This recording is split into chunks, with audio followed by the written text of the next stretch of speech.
This is Michael Woodward, and this is Season 2, Episode 54 of the Jumblethink Podcast. T-minus 10, 9, 8, 7, 6, 5, 4, 3, 2, 1.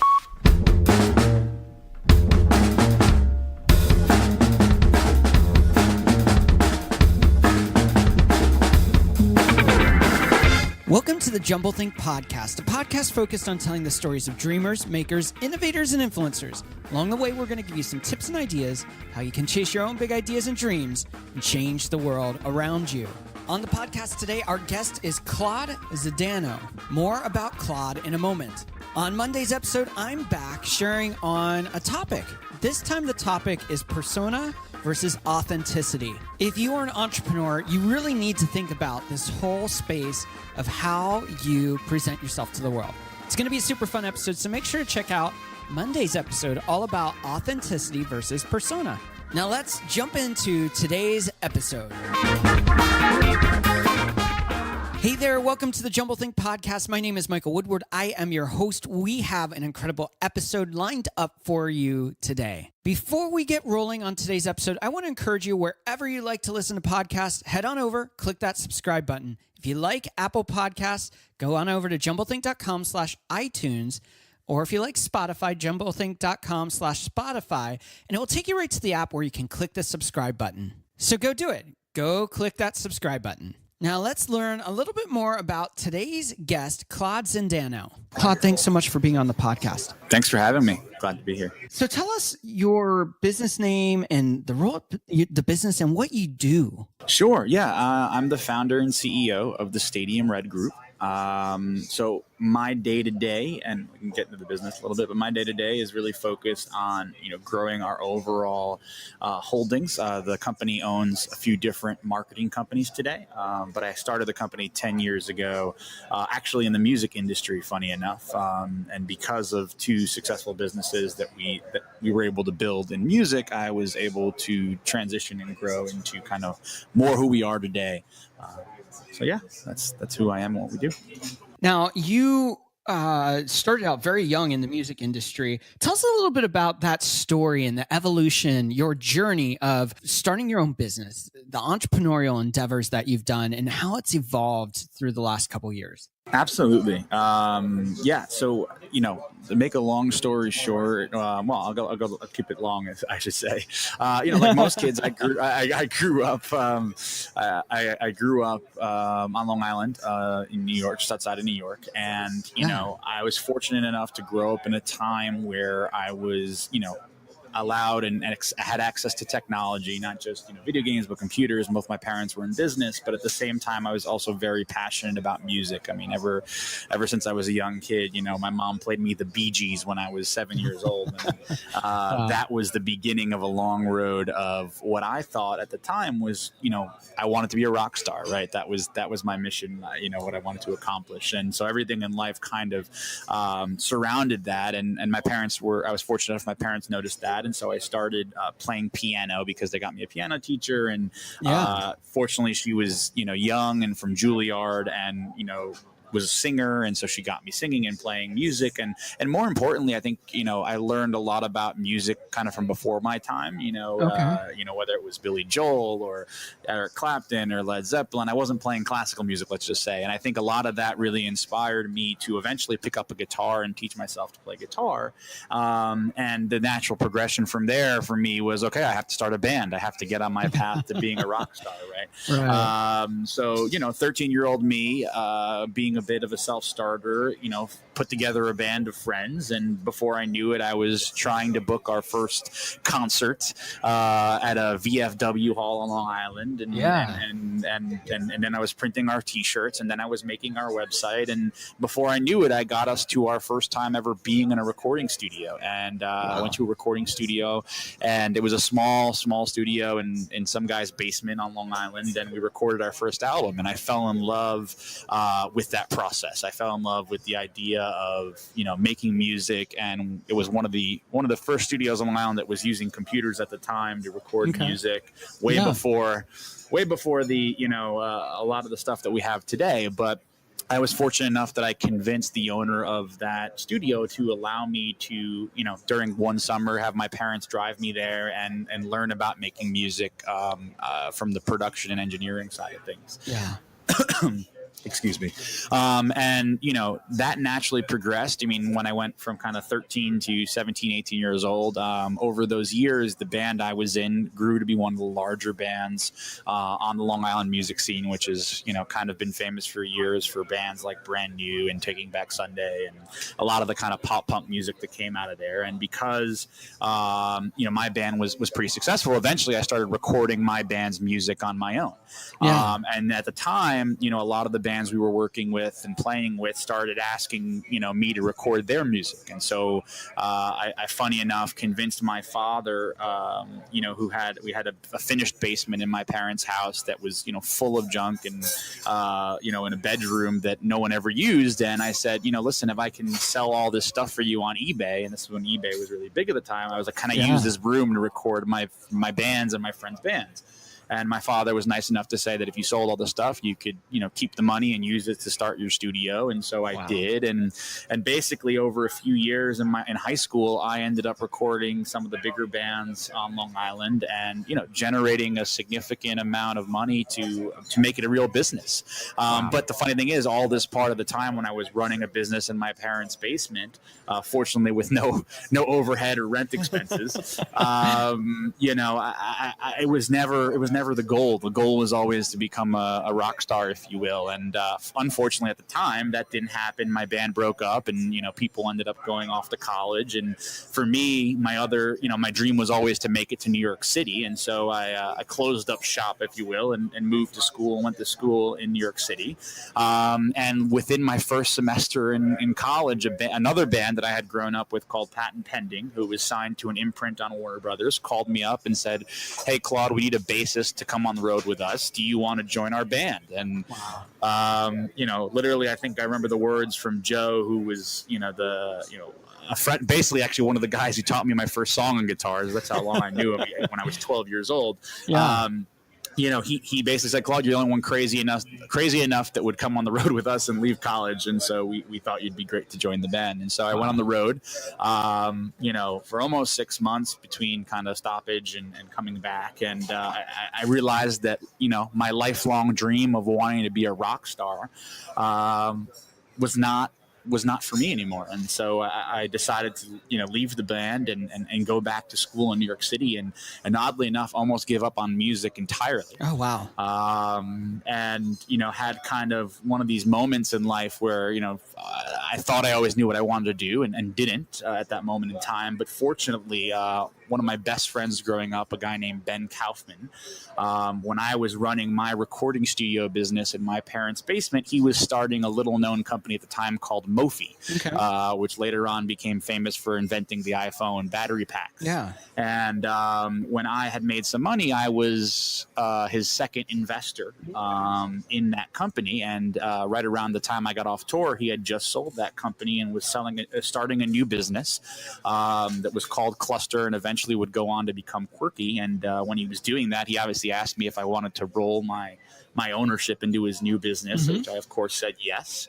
And on top of that, he convinced me that it was a good idea to start a business again. And so there I was, basically trying to figure out what I was going to do. And, I was always a big Richard Branson fan and a fan of, how he built, Virgin and what that brand stood for. And at the time, being a young kid who thought he knew everything when he was in college, as maybe many people do, I felt like there was an opportunity. I still wanted to be in music. I still loved music. I just felt like maybe there was an opportunity on the music side of the business. Just not on the road anymore. Correct.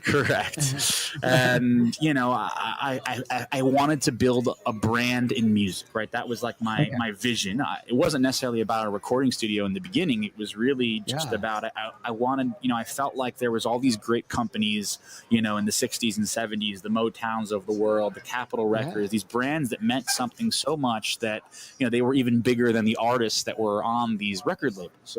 But of course I didn't know anybody and really have much capital or much experience. And so my grand plan was to start a recording studio because I had some money and I had some equipment left over. And, fortunately, there was a lot of studios going out of business in New York at the time. Yeah. And so in 2007, I found an old abandoned studio in Harlem on 125th Street and Park Avenue. That was owned by Ornette Coleman previously, which was called Harmelodics. It had gone out of business and been sitting dormant for years, and no one really wanted to touch it because, it was arguably a tough neighborhood and, needed a lot of work. And for me, it was great, though, because I was lucky enough at 19 years old for the landlord of the building to give a 19-year-old kid a shot at a lease. And so in July 2007, I moved into the studio space and with help of friends and family, basically renovated the whole space over 3 months and opened Stadiumred Studios in September 2007. And that was the beginning of the Stadiumred journey. And a lot happened over the following 10 years, if you will. But, Stadiumred Studios was the first Stadium Red company. And fortunately, that business did very well for many years. For 8 years, we grew to be one of the larger recording studios in the country. We worked on 30 Grammy-nominated projects, 22 of them winning awards. And on the back of that business, as soon as I possibly could, I started trying to figure out how I was going to build this bigger brand. And for me, that was about getting into other areas of business. So in 2009, I started Stadiumred Music, which was our second business under kind of, what today is the Stadiumred Group. That company was focused on helping artists that had potential, that needed to grow their careers, helping them get from point A to point B. I saw an opportunity, as maybe many studio owners have seen before, that we were making some of the best music in the planet, but so many artists didn't have access to that. So we thought, hey, we could give a little bit of money, a little bit of studio time, and really some relationships and help develop some artists. Fortunately, we fell into electronic dance music. The second artist we ever signed was were called the Chainsmokers, who are famous pretty big for the Coldplay collaboration. Well, yeah, this is way before them. This is, before they were even the same, members that they are today. I mean, one guy is still there, but Alex Ball from the Chainsmokers actually was a friend of mine. And he was starting a DJ duo called the Chainsmokers back then, and he needed a manager. And so I was his first manager. And, that was the beginning of quite a few different DJs, producers, artists, singer-songwriters that we worked with. And so those were our two core businesses. And through kind of, again, just natural progression, one of the things that was making us successful at the time is I was always so focused on brand. I think maybe a lot of that was because of Branson's, influence that I mentioned. And so, we had one of the better websites. We were doing digital advertising online before anybody, active on social media, throwing events at the studios and things like that. And so I realized, through doing that, eventually, all this was great and we were running good businesses, but it wasn't accomplishing my goal of really building this kind of impactful brand and business in music at the time. Yeah. And so I started working with PR and marketing agencies and unfortunately didn't have the best of experiences. And I felt like there had to be a better way to make Stadiumred a lifestyle brand. And so my answer to that was I said I needed to connect with people who were at the head of industries across other industries so that, those influential people could, before kind of there were social influencers, but those influential people, if you will, could know who we are as a brand and could feel a connection to a music company. Because to be honest, most people, they heard music at the time, they either thought of a big record label or they thought of, a tiny scrappy, company nowhere. They didn't really think of, a brand, I think, in the way maybe traditional people, traditionally they were. And so, long story short, I started throwing what were Stadiumred events, during key times of year, at Art Basel, at Sundance, CMJ, South by Southwest. And my whole idea was if I could make these really great events that were Stadiumred branded, that had great musical performances because I had relationships in music, that were memorable, that they were more than just, a party, but there was a unique experience element that I could really start making a name for Stadiumred thread as this brand, as this vision that I really wanted it to be. And some of the early events included Avicii's first concert in the United States. I worked with a good friend of mine named Jonathan Schwartz, and we threw his first concert ever and had Puma sponsor the event at Marquee Nightclub in New York City. But most of the other events ended up becoming, funded by brands who wanted to get access to music. And so they were invite only, completely sponsored events, and it really took off. And before I knew it, the brands that we were working with started asking, hey, can you do events for us? And so we officially formed Stadiumred Life in 2012, which was Stadiumred's third company, for the purpose of working with brands who wanted to create events and experiences in and around the music industry during key times of year.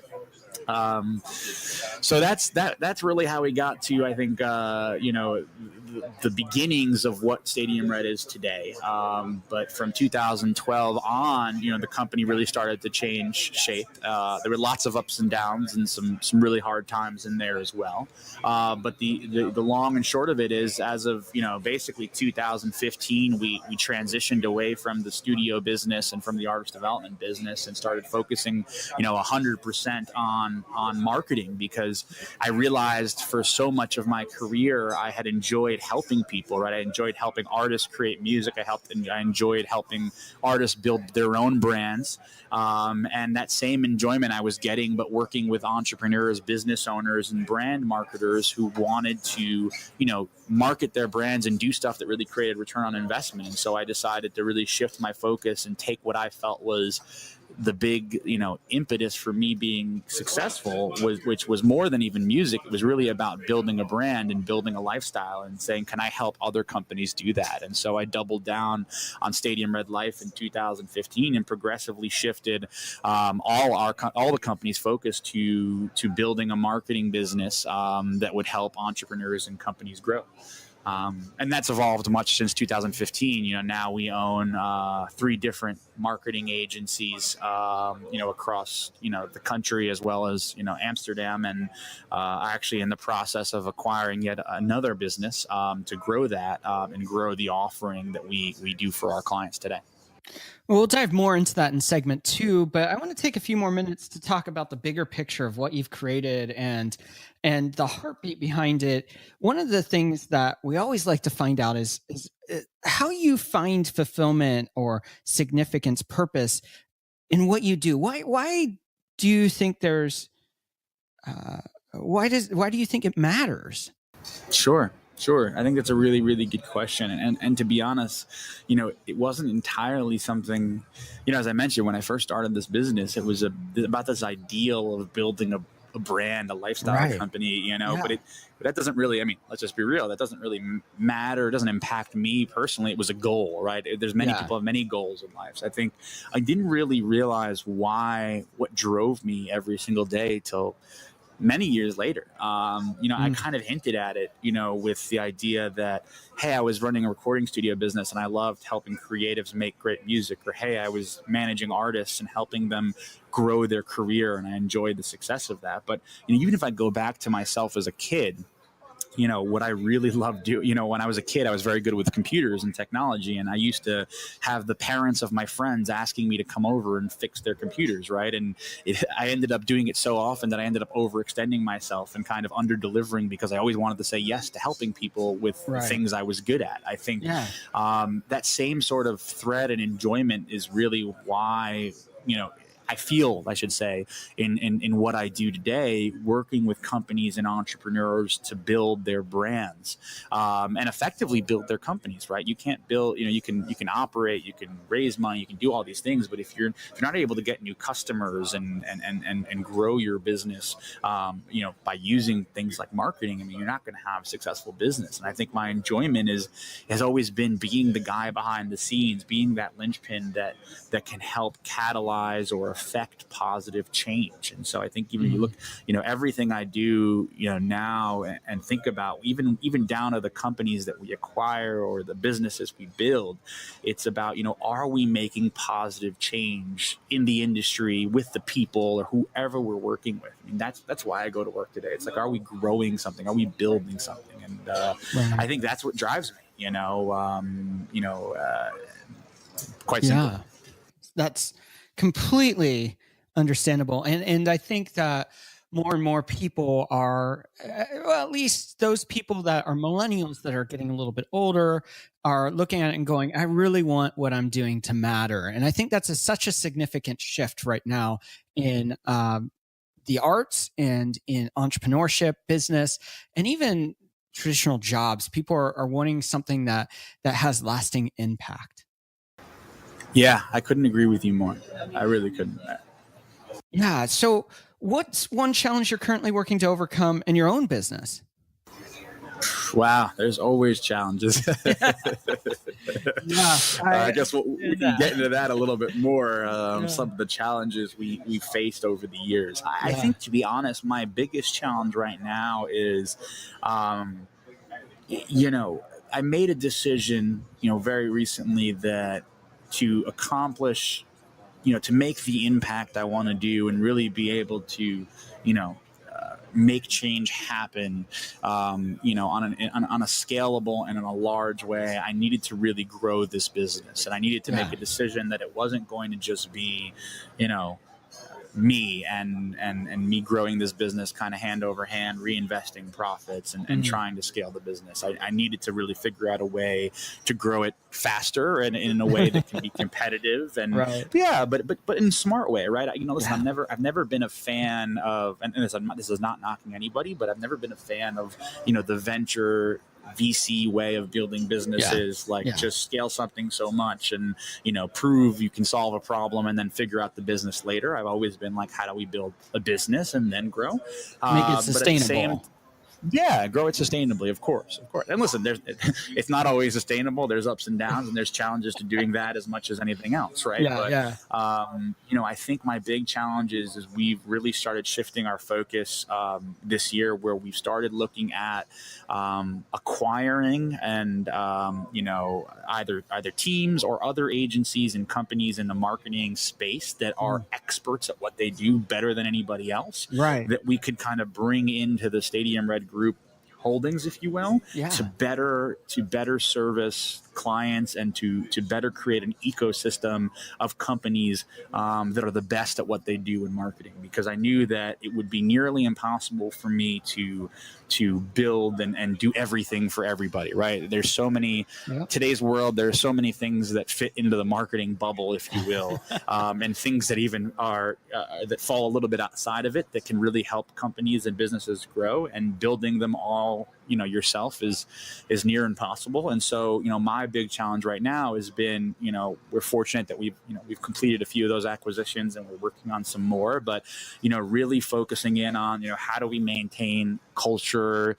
How does our brand permeate to the different companies? How do we align interest for everybody? Really starting to think from a much more macro perspective of, of building and integrating different businesses, but also maintaining, I think, the magic and what made us special when we were much smaller, because I think that's also important. We don't want to just become, I want to become a big, impactful business, but I don't want to become, as what people look at as like when they call companies corporate, and not to say, not to go like, oh, I'm most certainly not the Mark Zuckerberg that wears, a t-shirt and jeans to work every day, but it's also, not creating so much bureaucracy for the sake of bureaucracy, but still, making it that's the third thing I'm struggling with right now. Just quite simply, it's like scaling and growing and integrating so many different moving parts, but maintaining what makes us special. I think that's what I'm working on. Absolutely. So in this transition, in this new season of acquisition and growing and re-evolving what your brand does and what you do, what's the next big goal you have? Listen, I think, funny enough, I never used to be a believer in business plans, and I still kind of am not, because there's no way I could have created a business plan 10 years ago that would have come even close to where we are today. But in one way, I like to think about goals and kind of 12, 24 month and even multi-year plans, and I like to try to set big goals for myself. And I think right now we're in a period of reestablishing who we are, right, and telling our story as a brand. I think we're also in a period of scaling and growing profitably and becoming the best at what we do. But I think the next phase, which is something I think about and haven't quite figured out where we're going to go, is how do we start to participate in the value we create for our clients, right? Okay. So I've always said we need to be creating 2 to 4x growth for our clients from what we do. Everything we do needs to create ROI. And if it doesn't create ROI, then why are we doing it, right? But so the next logical progression for me is, okay, well, if we're creating all this ROI, how do we participate in some of that growth? Whether that's, being investors in the businesses we work with, whether that's being creative around that. But I think that's something I'm thinking about, as kind of the next frontier for us, is that once we can be the best of the best and continue to grow our team of experts across multiple industries and different companies, it's then saying, okay, well, how do we apply this in a way that really builds value, not just for our clients and customers, but for us from the long run. So good. We're going to dive more into this in segment 2, also talk about the music industry, talk about marketing, and so much more with Claude Zdanow.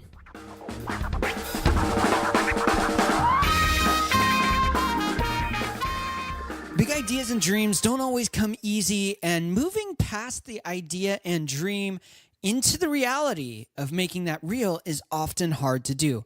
The Jumblethink team has worked with hundreds of businesses, hundreds of entrepreneurs to help them make their dreams, their ideas, their vision come into reality. We would love to work with you. So here's what you need to do.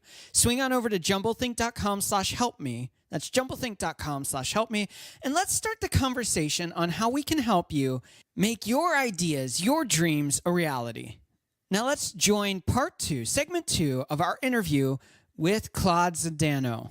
We are back with Claude Zdanow, and we're talking about so much today. His business, Stadiumred Group. We're talking about marketing. We're talking about music. We're talking about a lot of fun stuff. Before we dive into all of that, Claude, how can people find and connect with you? Well, I'm starting to be more active on social media. Okay. So literally, Twitter, Instagram, Facebook, all of them. I have a pretty unique name. So it's just Claude Zdanow, at Claude Zdanow. So it's Zdanow, and my first name, Claude, is Claude. So definitely feel free to reach out to me there. In addition, our website is stadiumred.com. That links to all the different companies and aspects of what we do. And there's ways to get in touch with us there. And listen, I love to encourage people to reach out. I do my best to respond to everybody as much as I possibly can. And that would be the best way to do it. Well, there's so much we can talk about. You shared a little bit of your story in the first segment, and there is a lot of great stuff there. And things you didn't mention. I mean, you talked about 30 Grammy nominations, 22 awards, being one of the first touch points for the Chainsmokers, becoming their manager and really helping them on their way. You didn't mention that you've worked with people like Drake and Eminem, Yo-Yo Ma, the Chicago Symphony, and so many other incredible artists. In this journey, you've had a lot of success, and you've also shared a little bit about the hard times, the lean years. And a lot of that comes back to, I'm sure, the change in the music industry, but also figuring out what it is that you really want to do. While you approach these issues of challenges in the music industry, and you start to notice, hey, I don't want to play on the road. And then you create a recording studio that's doing so much, and you're working with artists, and you just go, hey, I want to do something a little bit different now.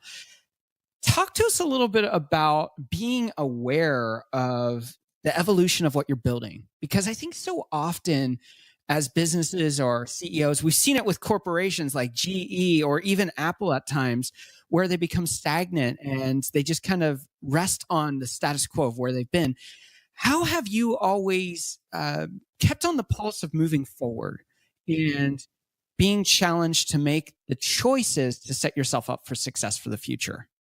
Well, I'd love to say that I'm, have the ability to see in the future and can see every challenge before it happens and parry and make the right decisions. And but I that's just not how life is. I mean, so no magic ball that you're looking into, no oracle that you're talking to.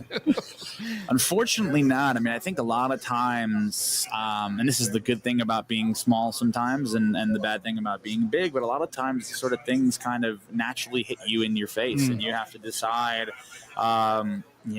what you're going to do and how you're going to adjust. Yeah. And I think for me, I think one of my best traits has always been having big, lofty, ostentatious goals and trying to get out there and accomplish them. But I think, the downside is sometimes you try to do too much. Sometimes you try to go too fast or sometimes you're wrong. You just make mistakes, and I've made tons of them over the years, and I'm sure I'll continue to make them.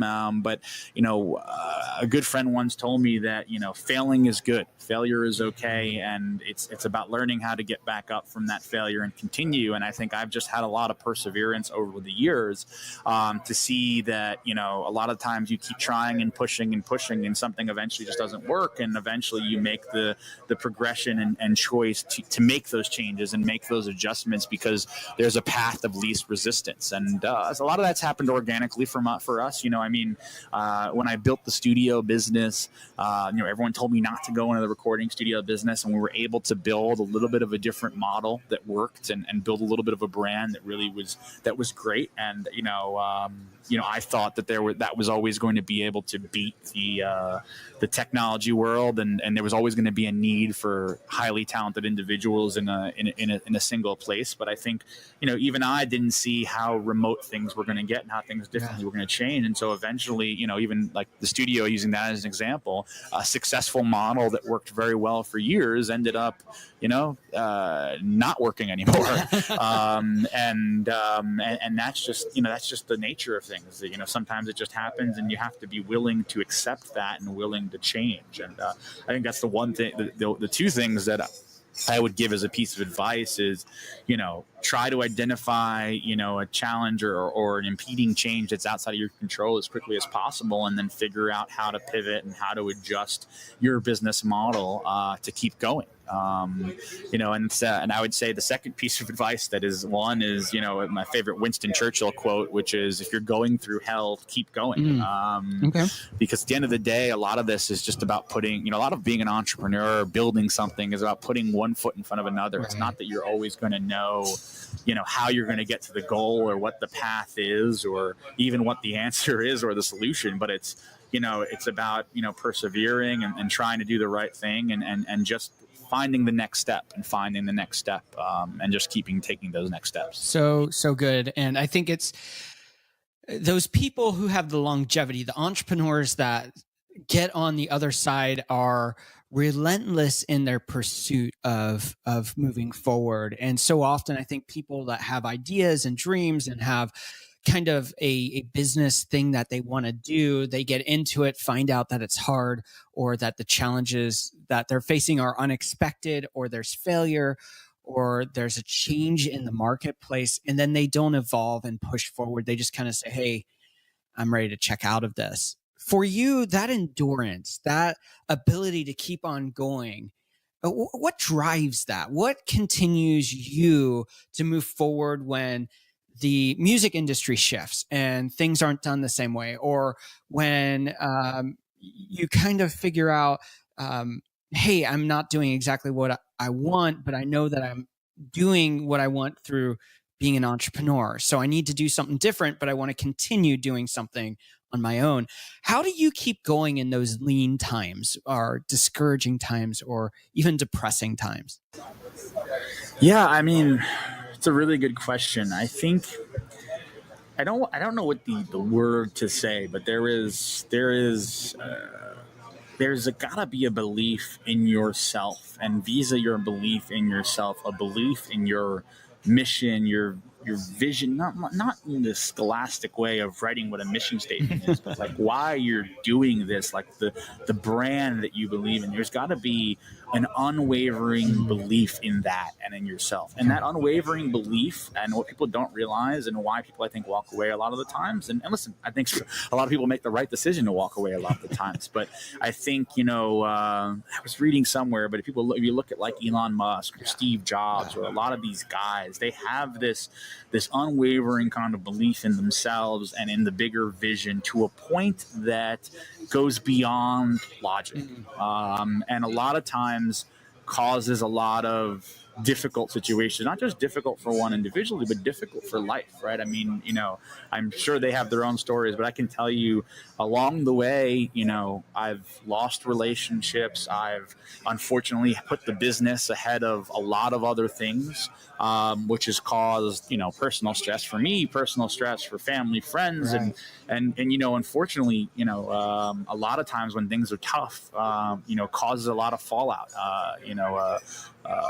A business is like a vision in a business is like a meteor, and it burns up a lot of things along the way. And, that's not the ideal way of doing it. And a lot of people don't, have the stomach to do it. And, maybe there's other ways to do it. But, unfortunately, and, I get sad about it sometimes, but, it hasn't been perfect. We've, there are a lot of sad things and great people who you work with over the years who you might not work with anymore, that when you go through those transitions, and a lot of hard times for relationships, and a lot of times where, I made the choices to put the business before all. And, the positive I will say is that, it's working. It's worked. It continues to, those hard choices and prioritizing the business is what it takes. People used to say, that you ever hear like it's just business, right? Right. But obviously people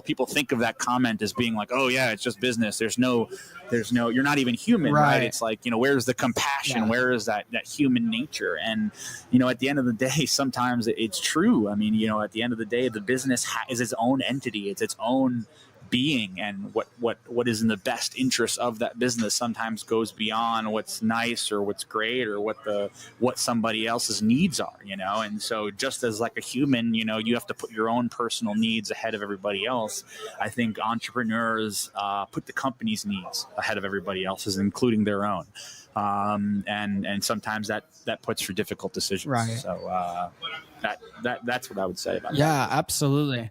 So you've been doing this for a while. You've built different businesses, and you're pivoting again, and you're moving from the world of music into the world of marketing. And you were sharing in segment 1 about how, especially in marketing and media, there are so many different streams, so many different tools, so many different outlets that you can engage with, whether it's social media marketing, whether it's ad space, click ads through Google or Facebook or wherever. There are all these different avenues that we can incorporate into our digital plans, our marketing plans. And yet, in the music industry, we look at companies like Live Nation, Ticketmaster, iHeartRadio, and you look at how they're diversifying so that they can build a broad base. And then we hear entrepreneurs and business leaders and thought leaders who are talking about it's all about the niche and niching down. For you in this journey, as you're pivoting your business from music and more into the marketing end of things, how are you deciding the things you want to invest in and the areas that you need to specialize in? And then where are you diversifying or spreading a wide base so that you have the sustainability in that transition? I think that's a great question. I think, there's actually both aspects of it. I mean, I think, you have to understand the macro machine as well as the parts that compile it, right? I've always, one of the things I say to clients all the time, I say, listen, you use the same tools that you build a Ferrari with that you do to build a Toyota Prius, right? One can go 200 miles an hour and one can drive for 1,000 miles, right? It's, it's all about the application. So I think in terms of, the macro picture for me, I like to say I'm industry agnostic. I'm tactic agnostic. I look at at marketing as, how do we achieve growth, right? And what is that growth, regardless of whatever industry or tactic that is required to achieve that growth? Like, what is the business case we're trying to solve for? And then from there, I try to identify, okay, well, based on the industry, based on the tools that are available in the marketplace, what is the best way to reach that goal, both in the near term and the long term, right? Because there's certain things you can do in marketing, like buying a click ad, right? That's can have a quick near term effect, right? And there are certain things that have long term effects, like thought leadership and content creation. Typically, the click is cheap. Not cheap. It's expensive, an expensive way to get a customer or drive traction, and the latter is typically the most cost effective, but takes the longest time to build. Right. So, that's very much my thought process. Now, I do agree with business leaders that you have to think niche and tactical. And so this kind of goes back to what I was saying in the earlier part, is that for a while, I tried to be, there are plenty of business owners and marketers try to do everything themselves and be everything to everyone. And I think that's a very difficult proposition. So my solution to that has actually been to find the best of the best agencies and marketers in specific verticals, whether it's paid online media, whether it's content creation, whether it's us in experiential marketing, whether it's creative, whether it's PR, whatever it is, and try to find, attract, acquire, do whatever we can to get those people and their teams within our overarching group and to be part of our umbrella, but still allow them the autonomous, the individuality to run their businesses and maintain their niche focus, but with the ability to kind of say to a client, hey, listen, if you want just paid media, you can work with Gyrosity Projects, which is our digital advertising subsidiary. If you want experiential, you can work with, our agency, this other agency, but if you want both things, well, because we're all part of the same family and we work on some of the same kind of backbone and project management tools and a lot of the things that make us efficient, we can work really well together and provide a unified solution for you that you're not really going to be able to get somewhere else and would take you a lot of time and money to manage if you were doing it all internally or managing a bunch of agencies that weren't under the same umbrella.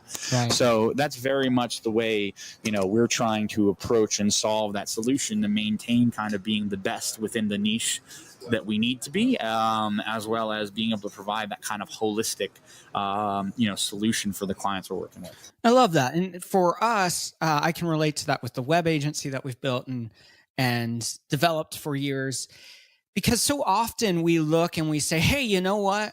I'm a web developer. I do WordPress. I'm a web developer. I do Drupal. I'm a marketing expert. I use HubSpot or Hootsuite, or this is how we work and this is what we do. And in that, we miss the goals of our customers and clients.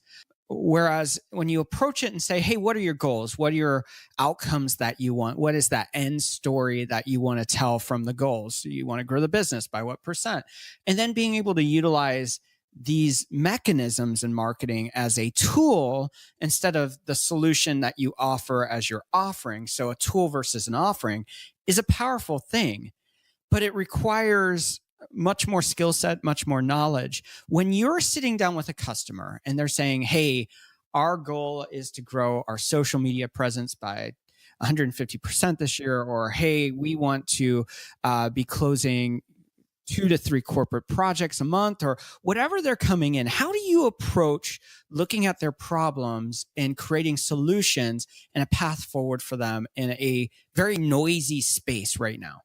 Yeah, I think the beginning of it is, I don't know if you've ever read The Medici Effect or heard of the term intersectional thinking, but one of the big things for me is, and this is why I'm a huge believer in not being sector focused or industry focused, is that the best innovation, the best ideas come when you put people in a room who have opposing opinions, who are experts in different fields, and have them apply that to a specific problem. And so I'm very fortunate where I've spent a lot of time. I mean, I'm not a marketer by traditional trade. I never went to school for it. I actually dropped out of college, right? So, I come from a much more entrepreneurial business perspective of running and interacting with very different businesses for years. And then I have other people on our teams that have their own experience, some from traditional agencies, some who've done a ton of work in liquor, some of the people who were, part of Red Bull's early team, people from all these different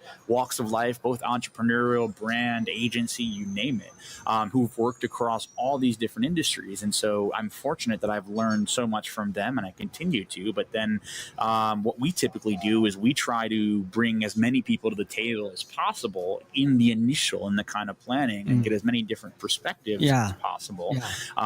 To then try to find the differentiating way or the different ideas or how we're going to make the best decisions. And then the other aspect of it is we apply data. A big thing we're investing and spending a lot of time on is both, qualitative and quantitative data and how we interpret that data. Our team over at Gyrosity Projects on the digital advertising side, they have tremendous experience leveraging stuff like social data and online data and census data to make better decisions. And they actually have used their own algorithms and AI to make better decisions about how they spend, paid advertising and paid media.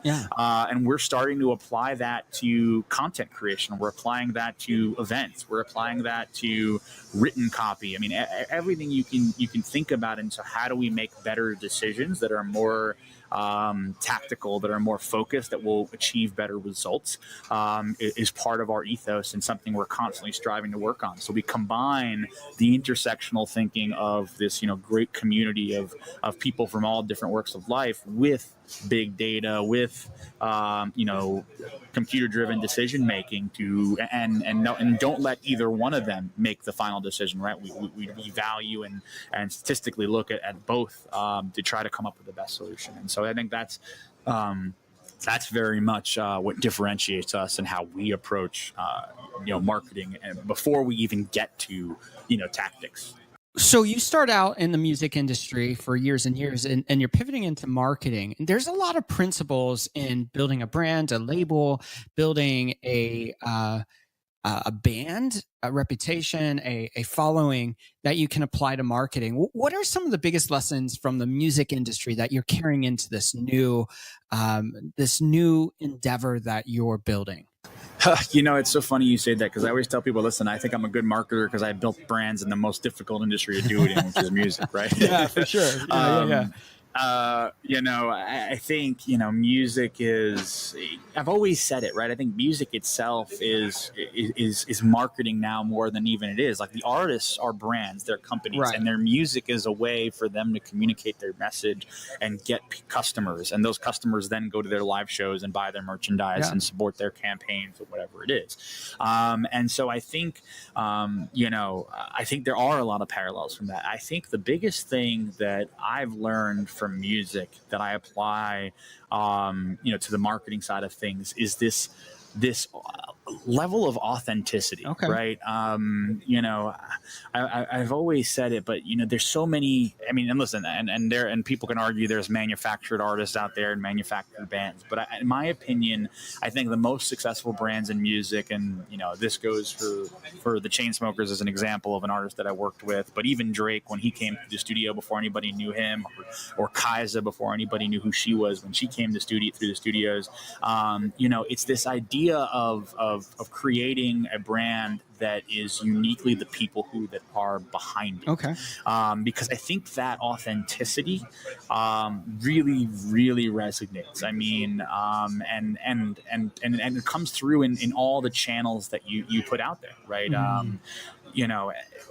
And obviously, of course, there's a tremendous amount of hard work. I tell people all the time, music, no artist is successful based on talent alone. If I had, $1 for every time I heard an incredibly talented musician or songwriter, I'd be a billionaire by now. Yeah. But, it's really that kind of unique combination. And I think that applies to brands and businesses, right? You have to have a great product or a great service and that's true no matter what. But there are tons of great products and services that never see the light of day, that never get out there. And the ones that become successful, that really make a difference, are the ones that spend the time honing their messaging, being authentic, and spend the time to really communicate that in a calculated and smart and effective way. I mean, when I look at the studio business, I saw when I built my studio, it was not just, it was a combination of things, but it was on one side, I had to build a great service. So it wasn't just about renting studio space out. I realized that engineers and producers were creatives, and that even some of the best engineers and producers in New York City, wanted a place to call home. They wanted to be a part of a community, and they wanted to make music. They didn't want to run businesses. I wanted to run businesses, and I wanted to build a brand. Yeah. And so I convinced them to come in-house and be part of Stadiumred Studios, and I was able to build a business on top of that. But the next part of that, so I was able to kind of get the best of the best and build this great service, even though we weren't in the best location or didn't have the best equipment. But I needed to be able to communicate that to the rest of the world. And at the time, there was no studios doing digital advertising or hosting events, and studios were very unapproachable. Right. They were very pompous in a lot of ways. Most of the time, they wouldn't even call customers back who wanted to book at the studios because they were too busy. Yeah. And I flipped that on its head. I wanted us to be about customer service. We had one of the nicest websites. We were doing Google AdWords before anybody else was. We were really trying to add a level of customer service and brand and modernity and just a sense of a quality service and product and brand into a space that didn't have it. And I think that is the same thing you need to do as an artist, that I need to do as a studio, that you need to do as a business, is really create something that resonates with the audience that you're going after. Absolutely. So much in music, so much in marketing, so much in culture as a whole right now is being dictated by changes in technology. For you, when you look at technology and how it impacts what you do throughout your career, what are the benefits and what are some of the cautionary areas that you're seeing with how you're integrating technology into your strategy and how you're getting others involved in that story? Yeah, great question. I think the challenges is that, or the cautions, I should say, are that no technology is an end all be all, right? Technology evolves so quickly. I mean, God, I remember when, MySpace was around, or Reverb Nation was the number one place for bands to host their music, right? Yeah. Or, Facebook for a while even lost a lot of traction, and until they bought Instagram, they didn't really become relevant again. And, we're seeing what's going on with Snapchat. I mean, and these are just, these are social communities, but the same thing goes for any technology, right? I mean, even with some of the data-driven decision-making stuff we're doing and developing, I mean, one wrong thing, could throw off everything, right? So there's, technology can never be in any capacity, left unchecked and left completely as an end all be all. I think there needs to be a constant level of human interaction and, constant self-doubt on are we doing what is right? Is this the best solution? Yeah. Is this the answer? And I think you need a really astute and logical progression to sorting those problems to navigate technology, because if I can draw a parallel to the music industry, I mean, when I was making music and working with engineers, I used to say that you could put the best studio equipment in a room with an engineer who doesn't know what he's doing, and you could put the most basic of equipment in another room with an engineer who's an expert in his field, and the one who's an expert in the field will make just as good, if not better sounding music than the guy with all the equipment in the world, right? Yeah. There's always an element for experience and talent and how that applies to doing something, and part of, and you have to keep that talent, right? I mean, it's not just like, right, somebody who was an expert in marketing 10 years ago doesn't mean they're an expert in marketing today. Because technology is changing, because industries are changing, we have to constantly be evolving and learning and being part of the new things that are happening, right? So you have to hone that. But again, cautionary is don't count on any one technology. Right. Piece of advice would be learn as much as you possibly can and constantly doubt everything you're doing to try to make sure you're always doing the best when you're using the technology. Before we wrap this part of the interview, I want to make sure that you get a chance to tell us what does your ideal customer look like? Who are the people that you're serving in this new season of Stadiumred? Yeah, I think we're really trying to focus on the lower middle market of companies. Okay. So not to say that we don't want to work with startups. I love working with aspiring startups, but sometimes startups are, and when I say startups, I'm talking about, early stage startups that, they're still trying to figure out their product. They're still trying to figure out their ethos. They have so many things going on, and they're so, micro focused on a day-to-day level that it's hard to really, I think, trust or step out and focus on the bigger picture. And so I think, those type of clients are a little bit not what we focus on. And I think on the flip side of the coin, the really giant companies that most marketing companies are going after, the, PepsiCos and Diageos of the world and BMWs, and a lot of them, which we've, been fortunate enough to work with. I think the challenge there is that they are so large. They're so bureaucratic. The people who are decision makers there tend to move from company to company, trying to excel their careers every 2 years. Yeah. So it's hard to build long-standing relationships. Yeah. It's hard to really be able to check the success of what you're doing year over year. And then because there are so many companies out there trying to solicit them for services, you end up falling in a place where they're so focused on squeezing every last dollar for, every last cent, that it's very difficult to create a good work-life balance for the people working, especially if you're an agency working with them. And so, because of that, I see a lot of the innovation, a lot of new businesses coming up in the lower middle market that are growing, that are big companies, anything from a company with 10 to 20 people to a few hundred people or more, that are making impacts, that are creating new business verticals, that are creating new product, sectors. I mean, that are really, I think, the future of the economy and the future of where this country is going, and where business is going. And those are the ones we want to deal with, because those are the ones that understand things like the value of time, right? And the benefit of involving external experts. Yeah. They're the people who understand, remote workforces can work, and, there needs to be a quality of life and work balance. And it's not about working 24-hour days. And, there is value in things, in good work. And so I think, for us, our ideal client is, really any sector, any industry, but in that space, in that kind of lower middle market, that are building businesses, that are growing and that want to grow, but are able to, that have, long-term employees or owners that we can deal directly with, that are looking to, be part of the decision and make changes and positively grow their businesses as well. Very, very cool. In a moment, we'll be back with Claude Zdanow and our rapid fire questions.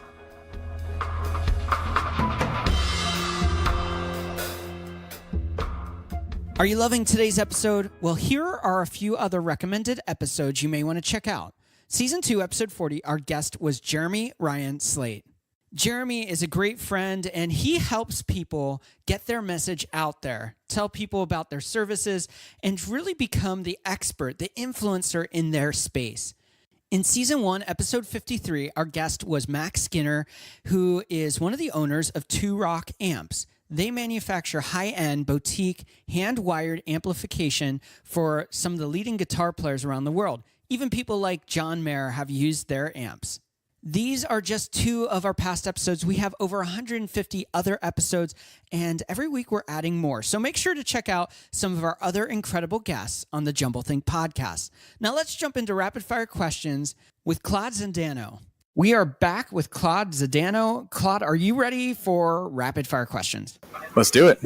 All right, our first question is, what is one tip you'd give someone with a big idea or dream and they don't know where to start? Start. Just put one foot in front of the other. You're never going to know everywhere it is. Just try something, dabble, talk to somebody. I mean, you have to get the ball rolling. You can't be afraid of that. And then you'll figure it out from there.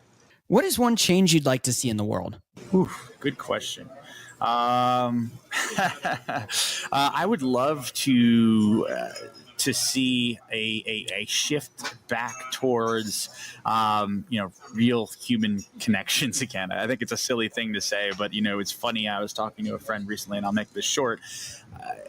He was saying that, somebody was trying to get somewhere and they asked them for directions because their cell phone died, versus just asking for directions if you've never been somewhere. And sure, it's easy just to use technology, but I think, so often we sit in our own little bubbles and don't have meaningful communication and meaningful relationships anymore. And I think it's so important to get back to that. Love that for sure.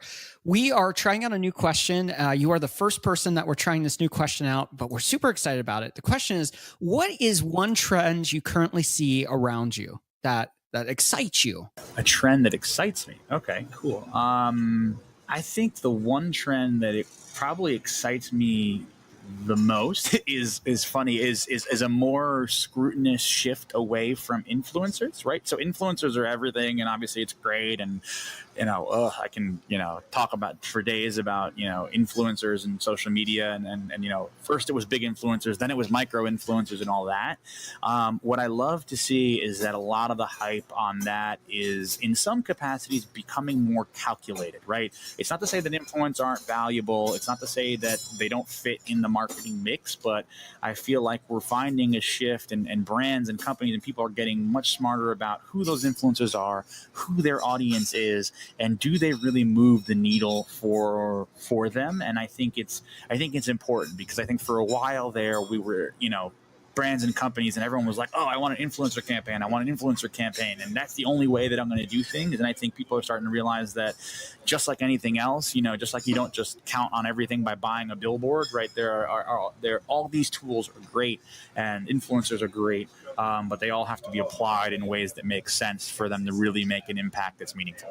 Very cool. What do you want your legacy to be? I would like for my brand to live on and beyond me, right? Yeah. I'm not necessarily, whatever that incarnation is, whether it's, family or, it sells one day or whatever, but I would like to know that the business and the brand made an impact, on an industry, on the way of doing things, on the people who worked there, and becomes, a brand that people want to work at and stay at for a career. I want to be the antithesis to the company where people jump around every 2-3 years. I want to be the company that, my father worked at, where he worked there for 45 years and loved it and, was part of it for a long time. So I want to build that kind of community and team and brand. And, I haven't been perfect at doing that, but I'm working on that. And I hope to one day be able to look back and say that I've done that.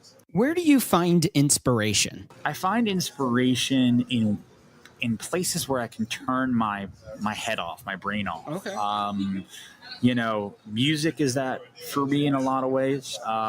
Music a lot of times, reflects my mood. I listen to everything from classical all the way through hard rock and electronic music. So I love music. I think, unfortunately, for a long time, music was my career as well. And so I've definitely become a bit jaded sometimes. Yeah, and I'm working on rebuilding my passion for music in a lot of ways. But in some ways, I've actually been able to replace that with actually film, movies. Okay. I love watching movies now because it's something where I really can get into it, old or new, and disconnect my brain and draw just, other thoughts out of what we're doing. And the other thing is I'm also starting to do, I actually recently tried starting Transcendental Meditation, which I've found to be incredibly awesome to just try to quiet your mind a little bit and get some unique perspective, which is hard to do these days. What is one book you think every dreamer or entrepreneur should read, and why? One. See, I would really go with two. Okay. If I can. Yeah, we get that a lot, so go for it. So I think number one for me would be the one that really kind of started my journey, which is, Richard Branson's Losing My Virginity. Okay. And, that just tells the story of this guy who is, fearless and built these incredible brands and all the good things that happen for that. And I think the second one would be a book I recently finished, actually, which would be Ray Dalia's Principles. Okay. It's a hard read. It's not as exciting as Branson's book is, but I think a lot of the things that Dalia has logically kind of broken down in his book about, meaningful relationships and meaningful work and real transparency in life is just incredible. And it's something that I'm working on every single day still. Things that people say all the time that, you feel like they're just so easy, but, are very difficult. And so that is one, I think that's the perfect yin to the yang of Richard Branson's book. So that's why I recommend the two of them together. What is one tool that is significant for the success of your business? To be honest, I would have to say we use it's kind of sounds silly, but we use a platform called Basecamp for project management. And it's been around for a long time, and it's evolved a lot, and there's a lot of things that aren't perfect about it. But I believe it is the single-handed best thing that has allowed us to grow a business with lots of people working on lots of different things in a smart way, while keeping the amount of email that you get and we get down. And so I think that's, over the years, if I can look at all the things that we've implemented that we still use today, that's probably the number one thing that still stays true and true. On the flip side, what's one habit you find helpful in your life as an entrepreneur? Working out, actually. One thing I didn't mention is I played a lot of sports when I was a kid, and I've had, back issues later in life as a result. And one of the hardest things that happens as an entrepreneur is, you hear people preach about this, working long hours and eating at your desk and grinding and you're not working hard enough and whatever. And to be honest, I think a lot of it's bullshit. And I think, I equate mental sharpness with physical sharpness. And so over the past 3 years, I've made a lot of changes in terms of my eating habits, in terms of my sleeping habits, as well as making sure I'm in the gym 4 or 5 days a week, even on the days I'm most tired, even if it's just walking on the treadmill, because, the results speak for themselves, and I would not be able to be doing the things I'm doing without having that as part of my life. How do you start and finish your day? It depends on where I am. I split my time mostly between New York and LA, and occasionally, obviously, Europe. In New York, I start every single one of my days with walking both New York and LA. When I'm with my dog, I start both my days walking my dog and having a cup of coffee. I think it's just therapeutic to do that. In New York, I start by going to the gym. It's the first thing I do in the day. And then I progress to I go into the day, work, meetings, whatever it is. And by the end of the day, I always like to end the day with a good meal. So I do what's called intermittent fasting. So I eat one really big meal a day and just a little bit of snacks during an 8-hour window. And typically that big meal at the end of the day, I cook myself, or, I go somewhere to enjoy it. But that's how I do it in New York. And then in LA, it's the same thing, except for I just, I switch it up where I go to the gym in the afternoon once New York has quieted down, because New York starts 3 hours before LA does. If you weren't doing what you're doing today, what do you think you'd be doing? If I wasn't doing what I was doing today, I think I'd love to be involved in building. I've always been, whether that's real estate and like investing and building and flipping, or whether that's, more technical. I mean, when I was a kid, I always had a knack for that as well, whether it was like taking apart and building computers, or, when I had the studios, I was the GC and managed all the construction and build out of all the studios as we grew over the years. I really love that aspect of things, of of building something from scratch and putting it together. I think that's why I like cooking and just the way my mind works. I like seeing the pieces come together to build a whole. And our final rapid fire question is, what is one dream you're still wanting to fulfill in your own life? I think the one dream I'm still wanting to fulfill in my own life is get to a point where I'm on my way there, I guess I should say. I got married recently, but I do want to have a family and like a home in one place where maybe I'm not traveling so much, and really just, kind of enjoy that ownership and that centralized place, and start to kind of build that side of my life, because I've spent, I think, so much of it on the business side that a lot of times, you put the personal side to the side. Claude, as we wrap up today's episode, I want to leave you have the final thought. So what would you like to share with us as we close out today's episode? The one thing I'd like to share is, for anyone out there who's looking to be an entrepreneur, or looking to get into business, or looking to do anything for that matter, understand and realize that it's never a straight line upwards. It's more like a roller coaster with good and bad days and a lot of trials and tribulations. But if you stick to it, if you're constantly learning, if you surround yourself with the right people and you're really dedicated, I really do believe that, anything is possible. And it's, the successful person is a combination of all things, not any one thing. And so I hope that anybody out there finds some inspiration in what I've done so far, and I hopefully can continue to inspire. And, I wish everyone the best of luck in their journeys out there. Claude, thanks so much for taking time out and being on the Jumble Think podcast. We really appreciate it, and we've been inspired by your story, so thanks for sharing that with us today. Thanks so much. I really appreciate it, and hope to be back sometime in the future. Once again, I want to thank Claude Zdanow for taking time out and being on the podcast today. If you want to learn more about Claude or connect with him, you can find all of his links in the episode notes. On Monday's episode, I'm going to be talking about authenticity versus persona. It's going to be a lot of fun, so make sure to check out Monday's episode. As we wrap up today's episode, I want to encourage you, if you have big ideas and dreams, there is never a better time to start than today. So begin planning a strategy, a way forward to take that dream and idea from a dream and idea and make it a reality. We're here to help, so you can always reach out. Until next time, make sure you get out there. Take a step, a small step, a big step, but any step to move that dream and idea forward and change the world around you.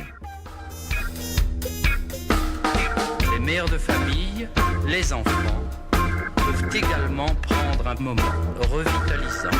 Dans quelques mois, lorsque vous aurez bien saisi la technique et que vous serez maître de votre corps, vous pourrez vous décontracter même en travaillant.